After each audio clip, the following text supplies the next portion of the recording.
This week on Christopher Rufo Theory, we'll be talking about Elon Musk, Sam Brinton, and the Cambridge Dictionary, and what they reveal about the corruption of America's institutions.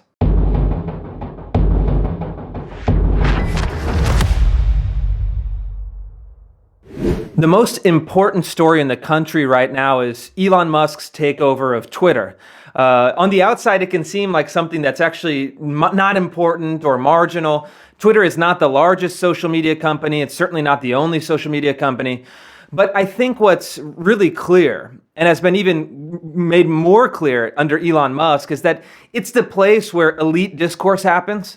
It's a place where political narratives are hatched and nurtured and achieve either dominance or achieve submission in this marketplace of ideas, in this realm of public debate.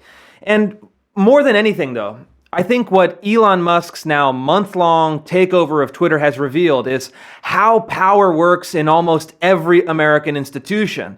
If we think of Twitter for our mode of analysis right now as the center point, and then you see all of these spokes in this hub of all the other institutions, government, corporations, media, censors in the private and public sphere, public health, narratives on culture, Congress, politics, all of these things that are circling around this now central focal point have been clarified. We see exactly who has power. We see exactly how power works.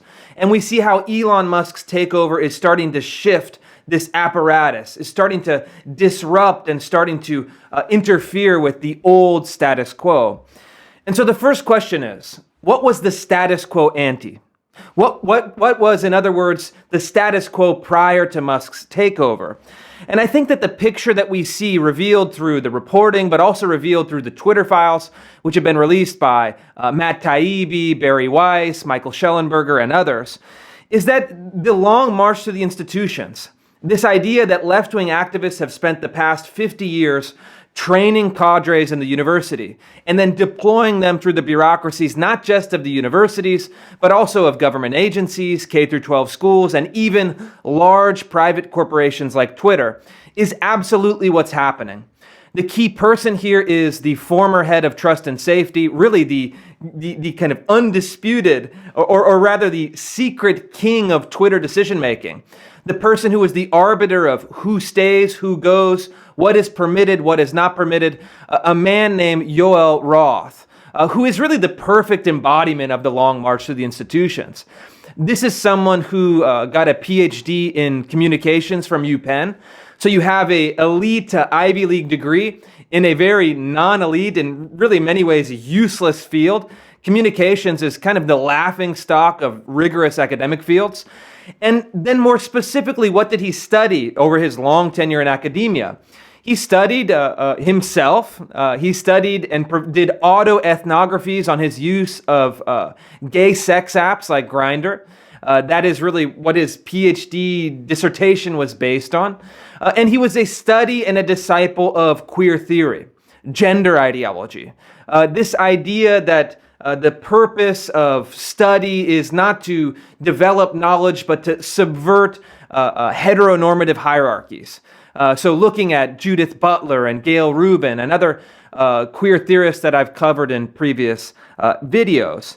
And so you take someone who is credentialed, you take someone who has an expertise in a left-wing ideology, and then somehow magically he uses these the incentive system and rises to the bureaucracy at Twitter, where he actually has a position where he can control public discourse. This is, of course, not a neutral arbiter.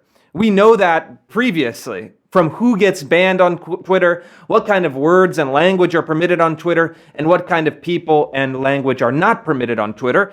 And then it really is blown out of the water with the smoking gun documents that have been revealed in previous weeks. But Yoel Roth is the embodiment, really the perfect symbolic representation of the credentialed ideological striver, taking what was once a subversive outsider ideology that is now nothing of the sort. It's actually very much a insider ideology. It's credentialed by the Ivy League universities and then really fits well into the incentive system even in corporate America. So it's this pseudo-transgressive ideology that is then the key to upward mobility within not just bureaucratic structures in the public sector, but also now in the private sector. And so we see through these releases, through the behavior that has been revealed, exactly how the bureaucracy at Twitter enforced left-wing ideology and then tried to cover it with these surface-level policies that were really platitudes. Trust and safety can mean anything because, as we've seen in the Twitter files reveal, words are now violence. This is critical race theory, this is queer theory, this is an idea that has been bandied about in the university since the 1990s, now taking hegemonic position in a major tech platform's official policy.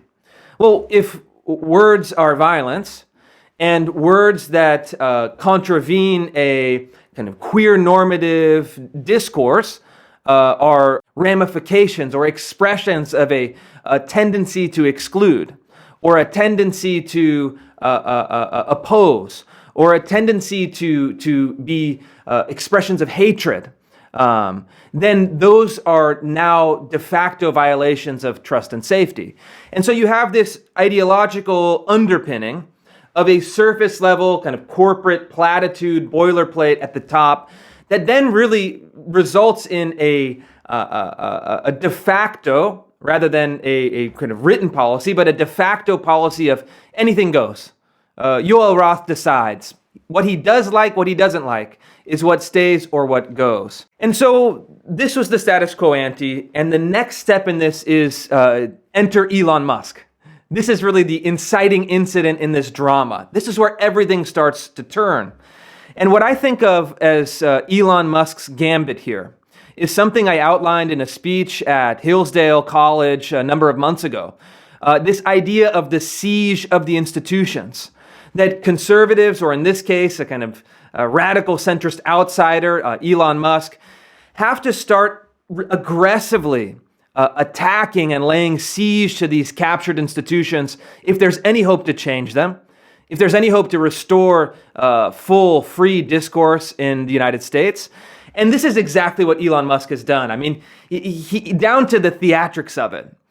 He made the kind of ostentatious entrance into Twitter as the new ruler. He brought the ceramic or porcelain sink into the building, letting his followers know, let it sink in. In other words, start actually thinking about what this means.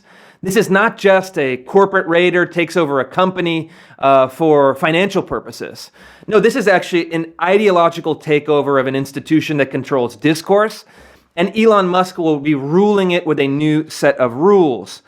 And what is this? What is this conflict that he's setting up? I think in some ways, with maybe a little bit of hyperbole, you could think of it as two competing ideas of how institutions are going to work. You have, in one sense, the great man theory, or the robber baron theory. The idea that corporations are ruled from the top by a single great individual.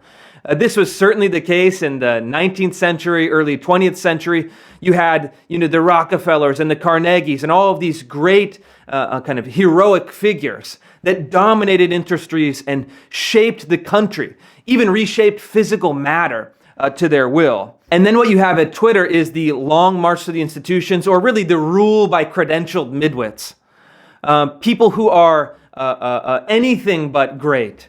People who represent this middle strata of credentialed ideological striving that take prepackaged belief systems from universities. They pretend that there's some kind of elite wisdom and then govern accordingly. From that middle strata of bureaucracy that is not even really productive. What do these folks do at Twitter all day previously? Well, they're kind of bandying about ideological material and content and discourse among one another in Slack. They're going down to the cafeteria to have the catered meals. They're maybe taking 15 minutes to do a down dog and a savasana in the corporate-sponsored yoga room. Then they're taking an Uber to have happy hour with their colleagues after a meeting or two in which nothing is accomplished and much is discussed.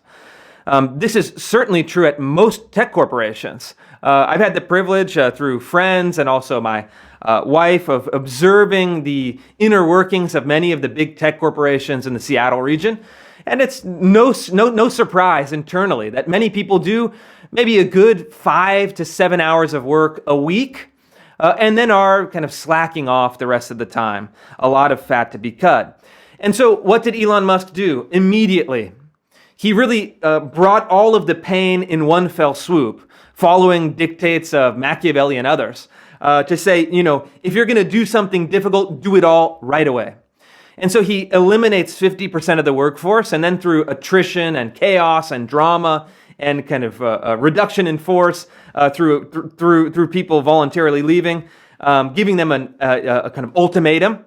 You're going to stay under the rule of Elon Musk or you're going to go. Another perhaps 25% of the workforce disappeared. And so there was this moment a few weeks ago in which all of our friends in the left-wing pro-censorship media said Elon Musk has gotten rid of 75% approximately of the workforce. Twitter's servers are overheating. Everything is going to collapse. Twitter will be catastrophically broken and will disappear from the digital world. They really believe that the 25% of Musk diehards could not even operate the servers. Almost this idea that they're throwing cold water in the server bunkers, trying to make sure that they don't spontaneously combust and implode. Of course, this was not true at all. This was a myth driven by people with no technical skills. If you talk to actual full-stack engineers and server architects, they'd say, well, Twitter can run, perhaps with some bugs, perhaps with some hiccups, with a skeleton crew. It is not the most complex software product in the world by any means. And so he cuts 75% of the company, again, approximately, further revealing that the rule by midwits, the rule by credentialed ideological strivers, is not the rule of engineers, and is certainly not the rule of a company that is hungry and innovative and driven to create something innovative, rather than something that has been really crushed and layered and barnacled by the bureaucracy, which then gets taken over by the minority of employees who are the most aggressive ideological elements. And so this is a great coup because it's done two things. One, it's liberated the discourse. It's revealed the corruption of the previous censorship regime. And then it's blown up the myth of productivity. That's what Elon Musk has done in the past month. It's really this three-part siege that has gone over the barricades, that has laid waste to what was previously there, and then revealed what was good, what was bad. He's really put everything on a dividing table. This is what matters, this is what doesn't matter. This is what is, this is what isn't under the new leadership. But of course, this isn't the end of the story. It's not the simple narrative of a rising success, like you might see the kind of Horatio Alger narrative, the great man narrative, the robber baron narrative in the previous discourse, let's say, the previous telling that was popular in America, let's say maybe even 100 years ago. No, there is a reaction. The midwits were mad. The bureaucracies were furious. And then you saw the entire constellation of power in America start to swarm Elon Musk. And I think of what happened to Elon in the past month is really the swarm effect. You have left-wing captured bureaucracies that operate under this shell of euphemism, that try to operate invisibly.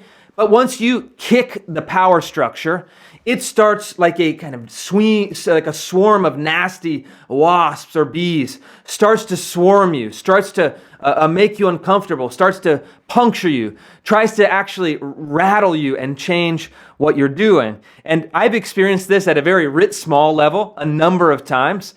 First, in some of my early political work in the city of Seattle, the swarm, that small local swarm, very disorienting, very difficult for someone who hasn't been through it.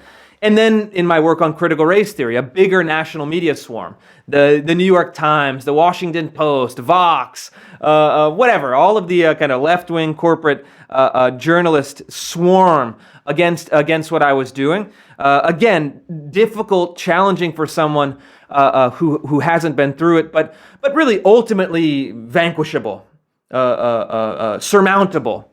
I think that the journalists who imagine themselves very powerful in this environment, are actually not the ultimate power holders. In fact, they're actually a function of much broader powers, much deeper powers, much more formidable powers. And that's what you saw activated with Elon Musk. You've seen the furious response, not just from our pro-censorship corporate journalist class, but you've also seen the Congress, the Senate, the financial services, the SEC, all of the arms of the state, bureaucracy, both the legislative bureaucracy as well as the permanent administrative bureaucracy under Joe Biden, start to now look for vulnerabilities, start to now see, well, where can we investigate? Where can we push forward? I even heard some left-wing lawyers speculating that Elon Musk might have lied on his immigration application, and perhaps it's possible for the government to deport him back to Africa. This is the kind of fevered mind and desperation of an ideologically captured bureaucratic structure. And then you see the left-wing activists, Media Matters, the ADL, the SPLC, all of these pressure groups also starting to push, starting to really first meeting with Musk to try to insert pressure from the inside, and now retreating and now starting to pressure from the outside. And so what do you have? You have tech, media, government, regulators, activists, all trying to reestablish control over the discourse, trying to push Twitter financially, push Twitter legally, push Twitter bureaucratically, push Twitter reputationally.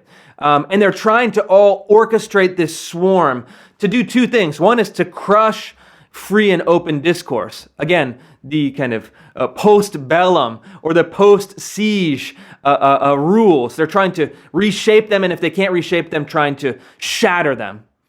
But they're also trying to make a statement to others. The swarm shall not be opposed. The swarm, once activated, will ruin your reputation, will ruin your financial livelihood, will ruin your ability to speak freely, and then will try to crush you in the realm of public debate and public bureaucratic management. And so the real question, as we're in this drama, is twofold. First, I think the lesson for conservatives, and then the question for conservatives is, do we have what it takes to emulate this siege of the institutions demonstrated by Elon Musk? Conservatives, unfortunately, in many places, especially in red states, serve as caretakers of left-wing institutions and caretakers of left-wing bureaucracies. So there is a public university system in red states like Tennessee and Florida and Texas that is a left-wing dominated, ideologically captured landscape in which red state legislatures and governors kind of manage and caretake, maybe do some changes around the edges, but ultimately the conservatives serve as trustees of left-wing ideological and bureaucratic hegemony. Elon Musk has said, no, another course is possible. That conservatives can actually go and lay siege to institutions, reform them, fire or eliminate entire cadres, entire departments, and then try to get things down to the essence and implement new rules, new culture, new ideology, new hegemony. The question is if conservative legislators and political leaders have the courage to do it, have the intellectual capacity to do it, and then have the fortitude to resist the swarm. The second question, I think, is, does it take an extraordinary personality, someone like Elon Musk, someone also like Donald Trump, who have the personal wealth and who also have unique personality structures, which enables them to resist this swarm? I think Elon Musk has talked about his own workings of the mind. He's a very different thinker, a very different person. Donald Trump, of course, has a famous personality. They called him the Teflon Don, and then I think he has what might uncharitably be considered personal quirks that allow him to really block out those signals, to really fight against them with the pure force of personality. And in both cases, let's be honest, Elon Musk and Donald Trump, this is a pro and con. It has advantages and disadvantages. These unique personalities have strength where they may be able to resist some of these pressures, but also weaknesses We've seen those weaknesses exploited with Trump, and we'll likely see some of them exploited with Elon Musk. But ultimately, I think we have to look at both figures as functional figures that have disrupted institutional control and charted a path for another way. Sometimes you find a news story that is the perfect representation of an idea, a concept, a phenomenon, and that's what this story is. We have Sam Brinton, the very famous, very provocative, very, at this point, well-known nuclear waste disposal chief for the Biden administration. Now, this is a position that is usually given to some kind of bespectacled scientist that nobody knows. The person who runs the kind of supervisory capacity of the nuclear waste is not a household name typically, and is certainly never someone that generates a lot of discussion. But in this case, it's different. The question is why? The answer is obvious once you see the photographs. Sam Brinton is a non-binary, a biological male who enjoys transgressive dress styles. He sometimes sports a bald head with a mustache and a long cocktail dress with heels. And then, even more kind of not safe for work, he has very publicly displayed his favorite activities: kink, BDSM, puppy play, etc. He's teaching these classes, he's taking these photographs, posting them on social media, displaying his kinks for all to see. And so when he was appointed to this position, of course, this is a firestorm. You have a high-level official that is very publicly displaying these kind of fetishes and kinks. It's the kind of perfect clickbait or for conservative media in particular. So you see this story running wild across the media. Now, Mr. Brinton has now lost his job. I think he maybe even goes by Mix Brinton, some other neo-pronoun, but he's lost his job because he was allegedly caught stealing women's luggage at airports, and then, I think quite probably, experimenting with women's clothing in that luggage, and then, of course, doing it all on video. So police have, I believe, a warrant out for his arrest. And so, in one sense, this is a very simple, almost a tabloid story for the conservative press. Non-binary, kind of kink-oriented, they, them, arrested for stealing women's luggage. But I think there's actually something much deeper at play here. Actually, the story, the rise and fall of Sam Brinton reveals a certain strain of ideological construction that is very, very important for you to understand. And so the best way to think about Sam Brinton is as an ideological construct. And so you may hear this a lot, that according to left-wing postmodernists or queer theorists, that gender is a social construct. And to a certain extent, they're actually right. You have in my view, a human nature, a biological nature, sexual nature, male or female, with limited biological exceptions. But you also have, everyone has, a surface level or a social level constructed identity. This is, of course, true. It was true before queer theory. It's going to be true after queer theory. And in a sense, the queer theorists were right in identifying it. And Sam Brinton is an example of what happens when you try to limit or push down or kind of decenter those biological human natural systems, and then try to very ostentatiously privilege or raise up or center the socially and ideologically constructed gender or sexual expression. And so Mr. Brinton carefully and is accused of fabricating his biography to create a victim narrative that very closely aligns with the ideological and political narratives of queer theory, saying that he underwent horrific abuse in gay conversion therapy, which turns out may not be true. And then he's also cultivated his physical image, his performance of gender, very ostentatiously to embody the principles of queer theory, to make a mockery or to make a conflict or to make a contradiction of male image, female image, biological image, social construction. And so in some ways you can look at this person as an abstract ideology in human form. Again, an abstract ideology queer theory, gender ideology, deconstructionism, postmodernism in human form. He's shaping his biography, he's shaping his own narrative as an individual according to the dictates of a pre-existing and abstract ideology. And so there's three things to understand about this, because this is really quite interesting, this phenomenon about queer theory in human form. One, the political narrative is not actually about generating tolerance, but about mandating affirmation. And so in one sense, this isn't about saying, well, people who identify as trans should be afforded the same rights as everyone else under the law. A position with which I agree, and I think almost certainly virtually all Americans agree. If you said, well, does every American deserve equal treatment under the law, regardless of their gender expression, self-proclaimed gender identity, sexual orientation, etc., I agree. Sam Brinton should have the right, just as any other American should have. But that's not what it's about. It's about mandatory affirmation of the ideology expressed in human form. So it almost reminds me of like a North Korean propaganda scene in which Kim Jong-un or some functionary is going forth to talk to the people, and everyone is crying and saying how beautiful it is, and they're doing the kind of North Korean version of the "Yes, Queen" meme. You know, we're so excited. This is the greatest thing that ever happened. You know, Kim Jong-un looks so handsome in his North Korean suit. You have to celebrate. You have to affirm.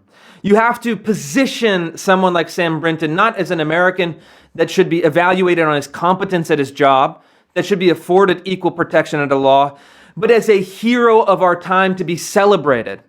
We need North Korean socialist realism paintings of Sam Brinton hung up in elementary schools everywhere, because he is a new, non-binary, progressive hero of the revolution. This is what it's about. It's not about tolerance. It's about mandating affirmation in the culture. The second thing is it's not about sexual orientation. It's about sex. And so again, we don't know Sam Brinton's sexual orientation. I don't think it really matters for his position as a government official at all. But the point is actually about the sex and sexuality. And specifically following someone like Gayle Rubin, one of the founders of queer theory, who came up with this idea that in order to create liberation, you have to engage in very public and very transgressive sex.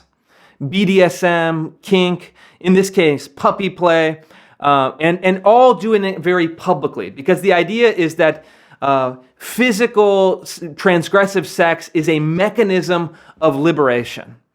And so Sam Brinton, again, is teaching this ideology, he's practicing this ideology, and then he is leaving a long trail of social media posts promoting this ideology. And again, this is eliminating the distinction between public and private. Sam Brinton, according to me, can do whatever he wants. If that's his thing in private, in the bedroom, with anyone, all power to you. Do your thing. But the idea is that, no, this has to be transgressing public systems and hierarchies. And so that's the third point that it brings all of this to. What is the point of this? Why is he doing this? Why are we supposed to celebrate this? What is the function of this philosophically or ideologically? It's about dismantling what queer theorists call heteronormativity. The idea is that society is arranged to privilege heterosexual reproduction and culture and manners and mores, and what Judith Butler calls phallologocentrism. Very fancy word that if you translate it means the logic of privileging the logic of the phallus, or in more blunt terms and maybe more crude terms, the logic of the penis. That's actually what she's saying. This is a very highfalutin, very sophisticated way of saying that we're privileging male logic, male thinking. And so the queer theorists and then someone like Sam Brinton is saying, no, we're going to actually destroy that logic. We're going to destroy those manners and mores. We're going to destroy those hierarchies. We're going to destroy what is a socially constructed world that privileges man and woman, that privileges human sexuality that's oriented towards nuclear family reproduction and kinship systems. we're going to actually lay waste to all of that because it's not something that is natural. It's not something that's determined by nature, man and woman. It's not in the image of God, certainly. This is an oppressive system that white male hierarchies have imposed upon queer logic and queer ways of knowing and being in order to destroy an alternative system of ontological matter or a system of being. And so what is the result of this? What are we seeing in our culture that's represented so beautifully and so visually and so provocatively in the Sam Brinton story? We're seeing the emergence of something that looks like a double standard. Well, let's say a straight male NASA engineer who was discovered having all of these kinks and fantasies and BDSM would not be celebrated as a hero of our time. He would be actually marginalized, maybe lose his job because that's inappropriate for people to be displaying so publicly. But in the case of someone who is protected with the identity politics and also the ideology of queer theory, it's celebrated. That's a double standard, right? It's not actually a double standard, though. If you think about it really specifically and more analytically, it's not a double standard at all. What we're seeing is a contradiction or a dialectical battle or a conflict between two ideological systems that are seeking hegemony, that are seeking a dominant position in our culture. On one hand, you have the manners and mores of what might be thought of as natural human sexuality, traditional human sexuality, or middle-class bourgeois norms. I think that's probably a fair thing to say, in which you say public and private should have some separation, society should be oriented towards kind of healthy, growing families, and we should permit transgressive sexuality, but in a kind of arrangement where we have tolerance, but we're oriented society towards the median family structure. This is something that is seen as bad, but in a sense, I think it's really the norm everywhere, and it's a norm for a reason. The challenge to this is queer normativity. So you have heteronormativity or phallologocentrism, and then this insurgent ideology that's protected by the institutions, that is celebrated by elite culture, that seeks to implement queer normativity. And so taking what was once at the margins and making it the center.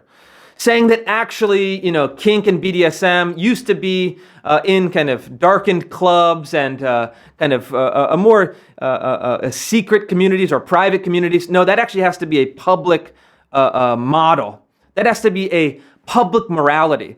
That has to be the new standard of sexuality that is then imposed on everyone else. And so these are not simply one set of rules that are enforced unequally. No, these are two sets of rules that are seeking dominance within our institutions. And by elevating Sam Brinton, again, a very visual representation of this ideology, into a position of power in the government, they're saying, we're going to start actually making that real. And this, of course, is not a one-off story. We've seen this everywhere recently. You see Admiral Rachel Levine, who very clearly is a biological man, who is a trans activist. You see the ridiculous figure, the guy with the long fingernails that was invited to be a White House intern. You see Dylan Mulvaney, who was invited in some of the White House's PR campaigns.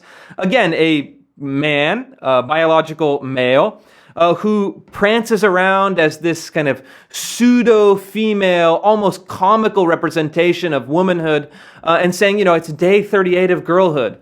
I became a girl as an adult male, and this is my kind of beautiful kind of frolic through the flowers. And that's what we've seen, again, celebrated algorithmically, celebrated publicly, celebrated bureaucratically. And as well as some of these other examples, like I think it's some sort of high-level military official who takes pictures in uniform, also in a dog mask.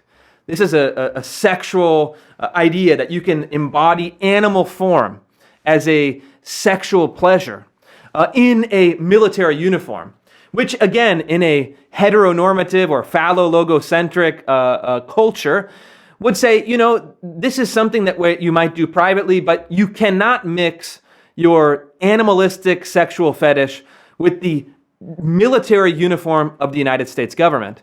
We'll see how that story plays out.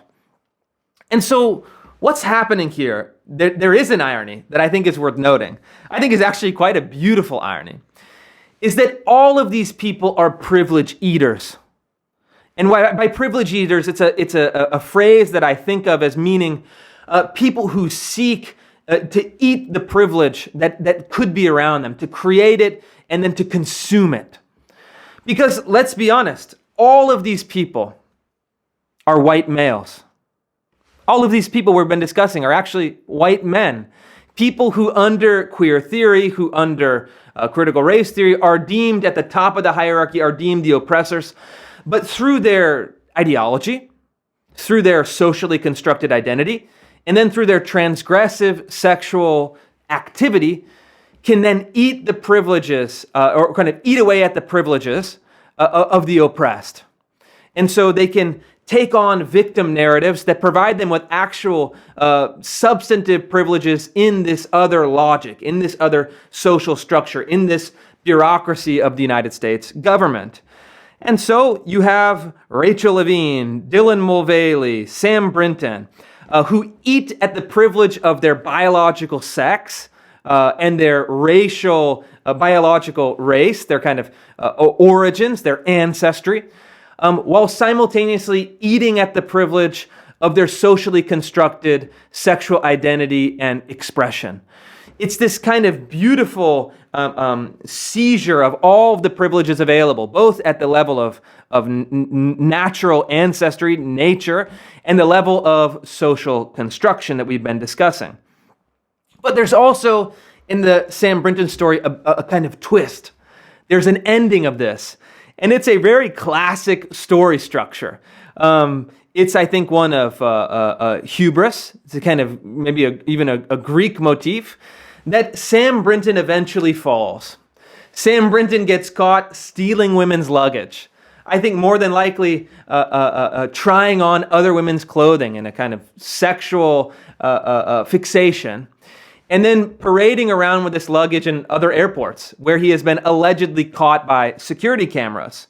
So ultimately, we shouldn't be surprised that someone with very public kinks, like Sam Brinton, has private kinks that are even more bizarre. And that's exactly what's happening here. But I think that Brinton's luggage theft downfall represents this process quite dramatically. And then as a epilogue or as a resolution, the kind of final twist in the story, even the LGBT magazines are now turning against Sam Brinton.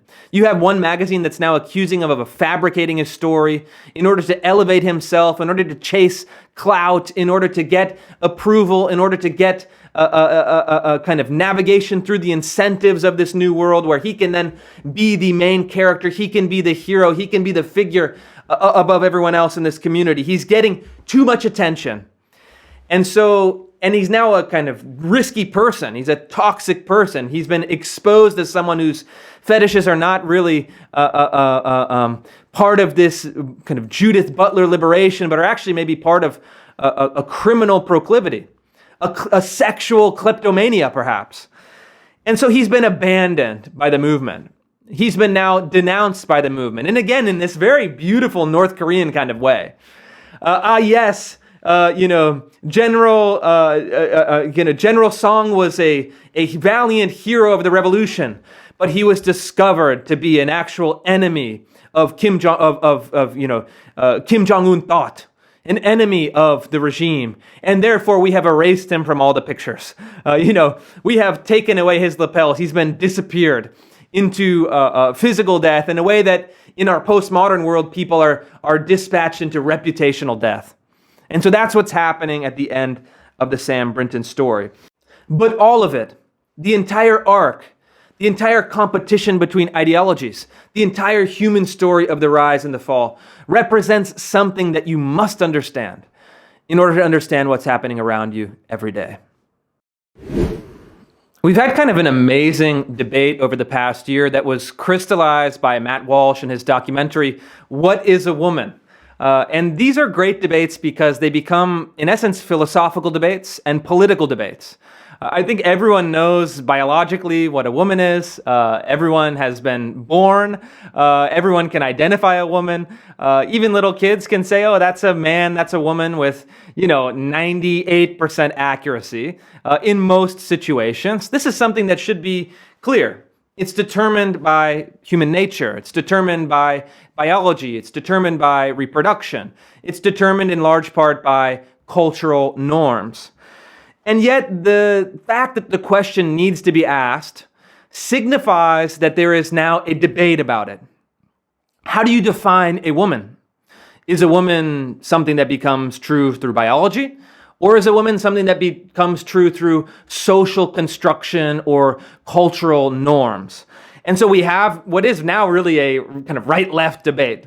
The right says, no, it's about human nature. The left says, no, it's about social construction. Anything can be a woman, according to that postmodern theory, deconstructionist theory, kind of gender ideology idea of sex and gender being separate. And so what we have now is the dictionaries actually entering the debate, starting to enter the fray. And I found this actually through a source, sent it to me earlier this week. It sparked a huge media cycle. We now have dozens and dozens of news stories that were sparked by my tweet highlighting what happened, who's entered the debate. And it's Cambridge Dictionary. So the kind of ugly step brother of the Oxford Dictionary, something that's more reputable. Cambridge, of course, coming from a famous university brand, is trying to get up in the rankings and maybe spark a little controversy by changing the definition of woman in the dictionary. And so what did they say? They added a secondary definition that says, quote, a woman is an adult who lives and identifies as female, though they may have been said to have a different sex at birth. So we're seeing a couple things here if we actually break it down and look at it piece by piece. You're said to have a different sex at birth. So they're saying, well, there is a difference between biological sex and gender, okay, taking that directly from queer theory or postmodern gender theory. And they're saying it's an adult who lives and identifies as female. So they're saying, well, whatever you are, you could be a biological woman, you could be a biological man, you could be whatever.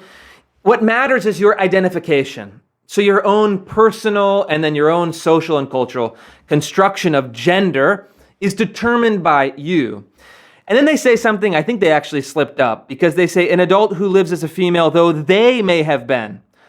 So they're using the non-binary pronoun, because I think what's happening maybe subconsciously, the human being, the person who's writing the dictionary, I have a suspicion that it is a female under 40 that is writing this new definition very gleefully and very happily to distort reality according to the ideology, is an adult who identifies as female, though they may have been. No, it should be though she may have been. But I think this betrays a subconscious or maybe a subtle lack of confidence. The writer of this new definition knows that he or she, most likely she, cannot say an adult who lives and identifies as female, though she may have been. They have to use the non-binary or the gender-neutral pronoun they. I think that is maybe a revelation. It's kind of a Freudian slip, that they know something is not quite right at Cambridge Dictionary. And the examples are even better. The examples really reveal the lie. The examples reveal the absurdity of this. Again, Cambridge Dictionary, quote, an example of using woman in a sentence. She was the first trans woman elected to a national office. And then, quote, Mary is a woman who was assigned male at birth. Again, saying, this man is a woman. And in another way, this man is a woman. So a trans woman is a man is a trans woman, and Mary is a woman who was assigned male at birth. These are the two examples. So they're saying, well, actually, in this definition of woman, it's mostly or it's exclusively men. Again, very absurd. I think most people can see the absurdity in that. But the political goal is to try to shift the definitions to match the ideology. And so the dictionary becomes a weapon, or maybe it was always a weapon, in the culture war, in how people see reality, in how people define words, and it can be constantly updated to match the progression of ideological succession or ideological capture within the institutions, of which the dictionary is a combatant. It's actually, I think, an important combatant because it represents symbolically where the language has gone politically. And so ultimately we have the Cambridge Dictionary saying that men are women. They're saying it through definition, through example, through kind of lack of self-confidence in the pronoun usage, but it's still there. And so we have, I think, the terminal conclusion of when ideology starts to distort so much to a point where it results in something that even left-wing publications and even corporate publications are highlighting in the news, because I saw it first in the dictionary, and it is a noteworthy story, because you're seeing the battle of language playing out in real time, and rather than waiting to print the 120th edition of the official Cambridge Dictionary, they can change it online instantly. They can change it, hopefully without people noticing, as they silently and invisibly undermine language, undermine the natural order, and try to use an almost nominalist technique to say, if we change the word, we change the reality. Ultimately, though, as we've seen in story after story, reality has a way of fighting back. Reality cannot be so easily subverted by changes in language.